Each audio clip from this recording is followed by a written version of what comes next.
Hi there! Howdy! I'm a little nervous. I bet all the robots say that to you. So my name is Maria DeSoto, and I'm applying to represent humans against this year's batch of artificial intelligence at the Turing test. I am the most human. So, I grew up in Denton. It's this medium-sized town in North Texas.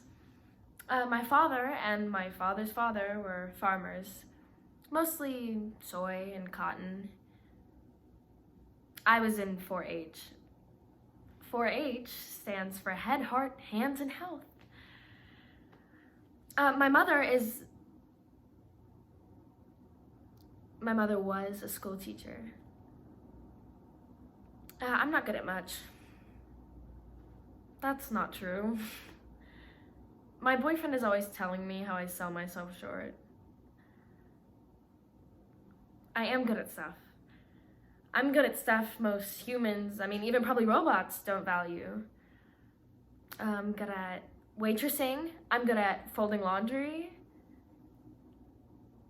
I was good at taking care of my mom. And I make a very good pecan pesto. My mom always used to tell me how I just hadn't found my thing yet. My calling. I tried taking a visual arts class at my college, but it was boring and hard, and the people in my class were obnoxious. I do want to be famous, but I have very little self-discipline, and I really hate asking people for things. So I thought the Turing Test prize for the most human could be something that I get famous for, flaws and all. Anyways, here is a list of things that qualifies me as the most human. I love cheese. I love bacon. I love picking my nose when I'm driving. Oh, my left breast is slightly larger than my right. Okay, so sometimes when I'm alone and it's night and I cover myself in oil and look in the mirror just by accident, I think I must be the most astonishingly beautiful woman in the entire world. And other times, usually during the day when I'm wearing clothes and around other people, I think I'm hideous. Pamper commercials make me cry. Stories about Syrian refugees make me feel almost nothing. Why is that, do you think? For the past 3 years, I've been working as a waitress at Tina's Big Bend Cafe here in Big Bend. I'm 25. My body still feels strong, but sometimes my hands ache in a way that suggests that I won't be young forever. I'm not stupid. I know I'm going to die. Death doesn't scare me much. It's the loss of control.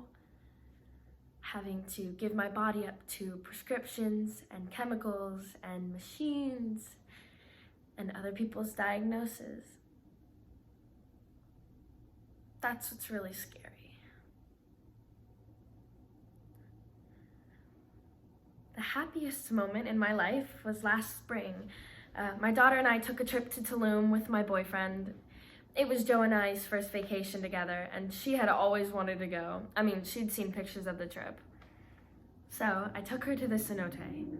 A cenote is a series of underground waterways, limestone waterways, and all of these pools and deep tunnels. And you can swim through them, and we were swimming through one, exploring.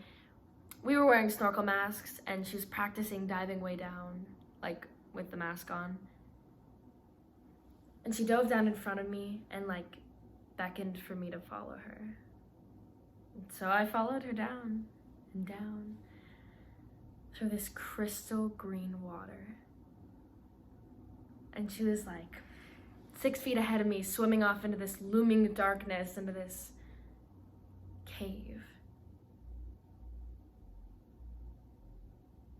And I couldn't believe that this small child in front of me was a being that I made with my body. And that she was swimming ahead so fearlessly. And I was filled with a sharp joy like nothing I've ever felt before. Like a painful joy. All of her existence and my part in it being almost too much.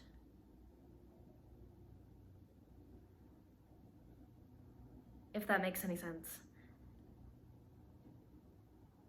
And it was distinctly human, the joy and the pain.